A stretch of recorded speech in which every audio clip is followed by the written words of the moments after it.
Bonjour à tous. Alors aujourd'hui, je vais vous parler de ma lecture actuelle, ou relecture en quelque sorte, parce que je vais vous parler de l'Epic Collection The Avengers Judgment Day en VO, et normalement la semaine prochaine, je vous parlerai de l'Omnibus Uncanny X-Men volume 5, et ensuite, d'ici donc on va dire, allez, 2 semaines, je vous ferai une petite vidéo aussi sur l'Epic X-Force X-Cushioner Song, qui doit sortir chez Panini, je crois, début du mois prochain.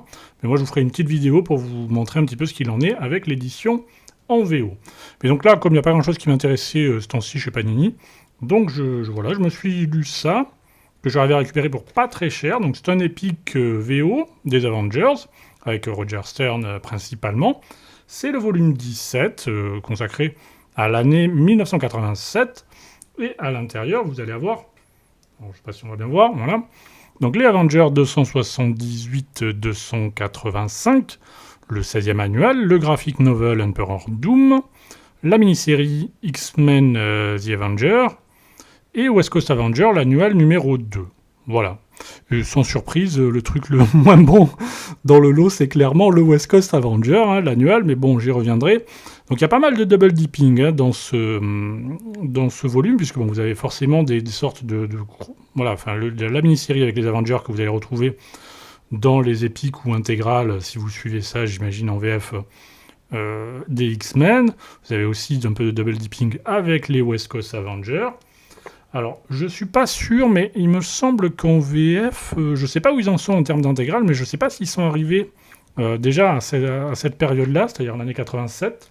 Je sais que les West Coast Avengers, je suis sur les sites d'occasion, je les vois, qui sont disponibles, les West Coast Avengers, mais j'ai pas trop l'impression de voir la série régulière des Avengers, la principale quand même, donc ce qui est un peu curieux et un peu dommage. Donc ça, c'est Judgment Day, ça se situe, si vous voulez, juste après Under Siege, qui est où...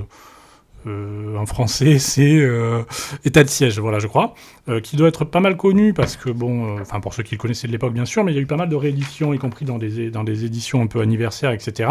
Donc là, ça se situe, si vous voulez, juste après. Juste après, vous avez principalement, donc c'est Roger Stern à l'écriture et John Buscema au dessin, donc c'est effectivement, pour moi, moi, c'est l'époque que j'ai connue et qui me rappelle... on va centrer, qui me rappelle effectivement ma jeunesse, donc c'est plutôt sympa, même si c'est pas la période que je préfère de John Buscema, cette époque-là sur les Vengeurs, mais c'est quand même très très sympa, donc ça se situe après Under Siege, donc je vais, bon, les spoilers, on va peut-être éviter, mais enfin ouais, je sais pas si c'est très gênant, mais bref, vous avez l'hôtel des Avengers qui avait été attaqué par pas mal de super vilains, etc., donc il y a Jarvis qui est blessé, Hercule aussi qui est blessé, vous avez une équipe qui est assez atypique, elle fait pas forcément l'unanimité, surtout Dr. Dreed en fait. Mais alors moi j'aimais bien, c'était un peu, c'est pas on va dire la Dream Team forcément des Avengers, mais bon vous avez She-Hulk, vous avez le Black Knight que j'ai toujours bien aimé, Dr. Druid qui est souvent critiqué, moi je trouvais plutôt sympathique ma foi, enfin pas, non sympathique c'est pas le bon terme, mais disons que j'aimais bien. Captain Marvel et effectivement Monica Rambeau qui était excellente quoi, et qui était à cette époque-là, elle va, alors oui je vais un peu spoiler quand même très sincèrement. Bon, je pense qu'il n'y a pas mort d'homme, mais à cette époque-là, effectivement, ils en font en plus la leader des Avengers, donc c'est plutôt cool, et Marvel a quand même assez mal géré ce personnage, je trouve, Et cet épisode, il est un peu sale, d'ailleurs. Je pense qu'il mériterait d'être restauré, je sais pas si ça va se voir. Cet épisode, je le trouve pas tip-top. Je sais pas si c'est moi, non, ouais, c'est Buscema et Palmer, mais il y a pas mal de cases qui sont un peu cracra. Mais oui, donc Monica Rambeau, je pense pas qu'il y avait beaucoup d'hostilité vis-à-vis de son personnage par les fans. Enfin, je crois pas. Corrigez-moi si je me trompe. Moi, j'aimais beaucoup cette Captain Marvel. Elle était assez stylée et c'est vrai qu'avec un personnage de couleur, ils auraient pu faire un truc plus sympa parce qu'après, elle va avoir un destin un peu pas terrible. Mais bon, c'est une période que j'aime bien. Voilà, bon, il y a Captain America, c'est plutôt sympa, et il y a surtout cet arc-là, si vous voulez, comme Hercule est blessé suite à État de siège, en fait, bon, ça c'est un épisode à part, en fait.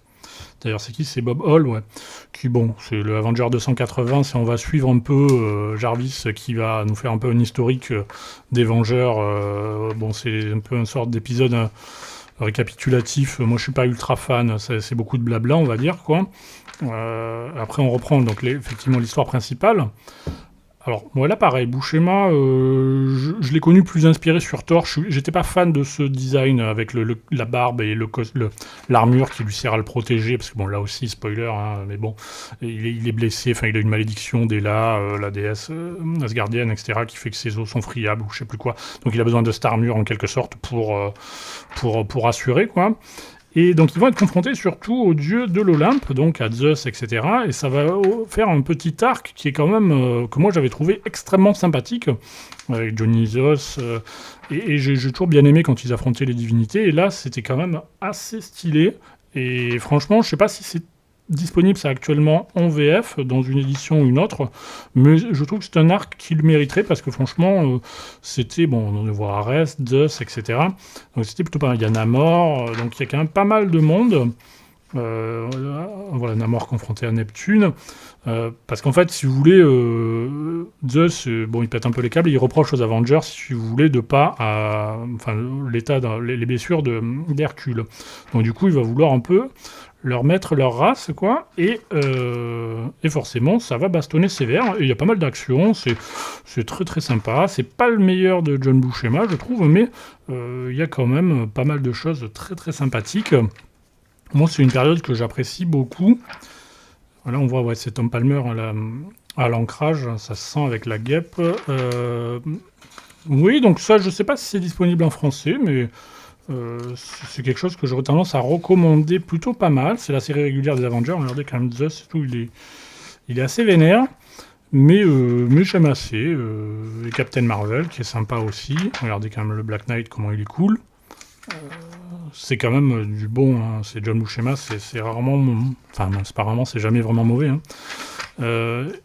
Après, vous avez effectivement cette série, oula le flou. Donc cette mini-série X-Men Avenger, que vous connaissez probablement, qui est dans les intégrales, je pense, hein, qui sont disponibles. Moi, je l'ai aussi dans une autre édition, là, une édition un peu cheapos, là. Et je peux vous montrer un petit peu pour comparer les couleurs. Moi, je trouve que, sincèrement, je vais peut-être vous faire des captures en gros plan pour que vous puissiez voir un peu comparer les couleurs. Disons, dans l'Epic, elles sont un peu plus claires que dans cette édition-là en VF, qui est en papier mat, bien sûr. Je vous ferai, je pense, des gros plans, des captures de gros plans pour que vous puissiez bien voir la différence. Globalement, les couleurs sont plus claires, mais je trouve que la finition est quand même un peu meilleure, c'est quand même plus fin dans l'édition de l'Epic, là. Bon, après, c'est peut-être aussi lié au fait que cette édition était un peu une édition cheapos, hein, c'est l'édition des Carrefour, c'est pas la crème de la crème. Mais donc cette histoire des X-Men contre les Avengers, bon, elle est bien connue. Moi, c'est quelque chose que j'aime bien. Vous avez reconnu, bien sûr, Marc Silvestri au dessin. Et franchement, il fait un super taf, hein, Silvestri, sur quasiment tous les personnages. Hein. Il assure vraiment. Hein, il a bien saisi les X-Men. Ce qu'il faut voir aussi à cette époque, oui, là, faut voir, c'est que Roger Stern, là, vous avez Havok. Pour les gens qui connaissent un peu cette histoire, en fait, là, les dialogues d'Havok, si vous voulez, c'est un peu Roger Stern qui parle, en fait. Il s'interroge sur les X-Men parce que Roger Stern, à cette époque, il est quand même plus proche, très clairement, ils sont plus proches des Vengeurs que des X-Men. Il a du mal à reconnaître les X-Men actuels. Et les pensées là d'Havok sont un peu les pensées intimes de Roger Stern, aussi bien vis-à-vis des X-Men qu'il a du mal à reconnaître, que vis-à-vis de Magneto, parce que Magneto, ce qu'il faut savoir, c'est que Roger Stern, lui, s'interrogeait sur pourquoi quand même on suit, parce que Magneto, à cette époque-là, pour ceux qui ne savent pas, il était redevenu gentil, etc. C'est le sujet d'ailleurs de l'affrontement entre les Vengeurs et les X-Men. Et le problème, d'ailleurs, c'est que Roger Stern voulait qu'à la fin de cette histoire, là je vais spoiler évidemment, quoi, Magneto redevienne un grand méchant, et c'est d'ailleurs ce qui a suscité l'affrontement avec l'équipe éditoriale, notamment Morgenwald, qui voulait faire une fin plus ouverte en laissant Magneto quand même plus sympathique à la fin. Et c'est pour cette raison d'ailleurs que l'épisode 4 n'est pas écrit par Roger Stern, c'est DeFalco, je crois, qui prend la suite. parce que Roger Stern, lui, dès le départ, il avait prévu de faire un Magneto qui se termine vraiment un peu evil, quoi. Et ça correspondait pas à ce que voulait l'équipe éditoriale en place. Mais bref, donc vous avez effectivement les super soldats, vous avez vu, j'imagine, les super soldats soviétiques, les X-Men, les Avengers, Magneto. Donc les 3 premiers épisodes, ils sont assez cohérents, j'ai envie de dire, et ils sont vraiment cool. Le dernier, disons que... Non, là on est toujours au 3e. C'est toujours Silvestri qui assure vraiment, complètement. Et le dernier, on va dire que... Bon, dans cette histoire, ils nous refont un peu le coup du procès de Magneto, qu'ils avaient fait quand même 2 ans auparavant déjà dans les X-Men. Et voilà, et le 4e épisode, c'est Tom DeFalco et Keith Poland au dessin. Et ouais, bon, le dernier épisode, il fait un peu pièce rapportée, quoi. C'est vrai que c'est... Moi, je suis pas ultra fan. Les dessins, bon, c'est un ton en dessous quand même, par rapport à Silvestri, clairement. Et bon, l'histoire, la solution de l'histoire, je vais pas entrer dans les détails, mais bon, il est un peu bateau, j'ai envie de dire, quoi. Mais bon. Après, vous avez cet annual. J'allais dire l'infâme annual des West Coast Avengers. Mais non. Alors, attention, les West Coast Avengers, j'aimais assez. Mais bon, après, c'est un peu un plaisir coupable. Personne ne va vous dire que les West Coast Avengers, c'était un chef-d'œuvre de l'histoire des comics. Et là, cet annual, ils nous refont un peu le tournoi des champions avec le grand maître et tout. Et donc, ça va se passer en 2 temps dans l'annual des West Coast Avengers et après dans les Avengers. Et ça, le problème aussi, c'est que c'est... Alors, c'est qui ? C'est Engelhardt et Al Milgrom au dessin. Et Al Milgrom, alors là, on va dire que je fais une fixation dessus. Mais sincèrement, il y a des trucs quand même assez vilains, quoi. Déjà, en termes d'écriture et de dialogue, ça a parfois un peu c'est pas oufissime, mais alors les dessins, je vais pas vous mentir. Ouais, voilà, quoi. C'est un peu ça, quoi, les dessins. Je vais peut-être vous rapprocher, mais regardez-moi ces visages, quoi. Je sais pas si on voit bien. Bon, c'est relativement violent, quand même, Moi, je suis... Après, alors, les fans d'Almigrom vont me tomber dessus, mais... Moi, je trouve ça chaud, quand même, de voir... Enfin, ouais. Si un éditeur, tu vois ça arriver, tu te dis, ouais, c'est bon. Non, mais ça passe, nickel. On va le publier. Je vois pas où est le souci, quoi. Il y a aucun problème. Ouais, la tête à Bobby aussi, quoi. Putain, sérieusement, quoi. Alors là, les fans vont me tomber dessus, mais bon, honnêtement, je m'en fous, quoi. Mais, vous n'avez même pas idée. Mais il y a des trucs, putain, Bobby, magnifique, quoi. Je veux dire, quelle classe, quoi. Et il y a vraiment, bon... Ouais, c'est un peu violent, quand même, Il y a Wonder Man aussi, il est... Regardez là, Wonder Man avec Thor, quoi. C'est... Ah, c'est... Oh, cette violence, c'est quoi. Tigra aussi, elle est bien vilaine dans son genre, quoi. Regardez la tête de taré, quoi. Enfin bon, bref. Donc l'annuel, si vous voulez, ils nous refont un peu le tournoi des champions. En plus, l'histoire, c'est un peu expédié à la va-vite, quand même, la façon dont ils arrivent à se convaincre les Vengeurs de combattre l'un l'autre. C'est vraiment quand même torché un peu rapidement, quoi. La deuxième partie de cette mini-event, en quelque sorte, est mieux, sincèrement. C'est dans l'annual The Avenger, c'est DeFalco. Donc les combats sont, je trouve, mieux, les dialogues mieux écrits, mieux amenés, les dessins sont considérablement supérieurs aussi, avec une singularité, c'est que je crois, c'est là où chaque chapitre va être dessiné par une équipe artistique différente, ce qui est assez intéressant, puisque là, par exemple, vous avez John Romita Jr., avec les finitions de Bill Sienkiewicz. Ce qui est quand même, je vous laisse quand même, on voit pas, enfin moi je crois qu'on voit pas ça tous les jours, je sais pas s'ils ont souvent collaboré ensemble, je suis pas un spécialiste ni de l'un ni de l'autre. C'est pas inintéressant, je sais pas si je valide complètement, mais pourquoi pas. Après là vous avez l'autre chapitre, et chaque fois ils s'affrontent, là ils nous refont le coup de on va affronter les personnages morts et tout, bon les comics c'est un peu un éternel recommencement quand même, ça c'est Keith Poland et Al Williamson. Mais les combats sont plutôt cool, je vais pas mentir, c'est plutôt sympa. Roger, c'est ancré par Layton, avec Korvac et le surfeur d'argent. J'en saute quelques-uns, j'imagine. C'est qui ça? Ron Friends et Bob Viasek. Voilà, autant la deuxième partie, bon, c'est un peu difficile. Là, c'est Bob Hall et Tom Palmer. Et voilà, et ouais. Et après, on enchaîne avec Emperor Doom. Emperor Doom, qui est un graphic novel qui est très sympathique. Enfin, moi, j'aime beaucoup. Et là, on a Bob Hall avec Tom Palmer aux finitions. Et regardez, c'est un côté quand même assez classique, on va dire. Parce qu'après, l'Emperor Doom, c'est toujours, oui, c'est toujours Bob Hall. Et vous allez voir comme c'est quand même assez différent. Bob Hall avec l'assistance à l'ancrage de Keith Williams. Et c'est vraiment, je trouve, graphiquement, c'est très très sympa. C'est une histoire qui est, je pense, connue. Je ne sais pas si c'est réédité actuellement par Panini. Alors aujourd'hui, c'est peut-être un peu moins novateur, mais disons que ouais, c'est Fatalis. Je fais juste les prémices de l'histoire, vous inquiétez pas. Fatalis qui va utiliser les pouvoirs du Purple Man pour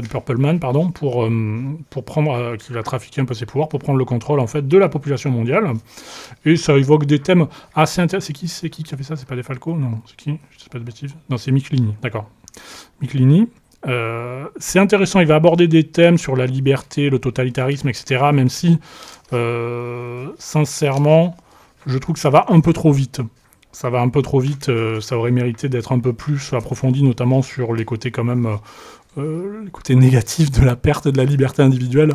Parce que là, quand on lit le truc, presque on aurait tendance à se dire « Ah bah ouais, mais c'est cool finalement de plus avoir de libre arbitre. Il n'y a plus la guerre, il n'y a plus le racisme, il n'y a plus la violence. Finalement, c'est cool, quoi. » Bon, mais bon, après c'est un comics, mais c'est vrai que ça aurait mérité d'être un peu plus, on va dire, voilà. Après, il n'a pas non plus énormément de place, il faut quand même qu'il y ait pas mal de place pour l'action, donc finalement, les considérations éthiques passent un peu en second plan, mais sinon, c'est un graphic novel qui est plutôt sympa. Ce graphic novel, vraiment, il est très très cool. Après, vous avez des bonus. Bon, classique, vous avez des choses qui sont intéressantes, des petits articles tirés de Marvel Age, le magazine, ça c'est toujours appréciable, hein, un petit peu, sur Emperor Doom aussi. Vous avez aussi le script pour la mini-série, avec notamment les choses, les petites divergences d'opinion entre eux, donc Roger Stern et Mark Gruenwald, donc ce qui est assez intéressant. Malheureusement, c'est du format comme ça, mini, ce qui est très très regrettable, surtout pour les notes donc, de l'éditeur qui, je suppose, enfin... Je sais même plus, oui. Dans les notes manuscrites, c'est toujours difficile à lire quand on n'est pas familier de l'écriture de la personne. Et donc là, en plus, en tout petit, j'ai essayé comme ça. Bon, c'est un peu compliqué d'arriver à lire, hein, sincèrement, quoi. Le texte, taper à la machine, ça va, mais les mentions manuscrites, c'est parfois un peu relou à essayer de lire. Mais voilà, donc c'est un épique que moi, je trouve plutôt sympathique. Hein, donc c'est juste après Under Siege. Voilà, bon, c'est les Vengeurs, encore une fois, mais bon, c'est vrai qu'il y a beaucoup de double dipping, hein, clairement, puisque vous allez avoir avec les Avengers, les X-Men, les West Coast Avengers, vous allez avoir pas mal de choses qui vont se retrouver dans plusieurs éditions. Avec la série régulière, vous l'avez uniquement, donc 278 à 285. Mais le mini-arc, je vous dis, avec les dieux de...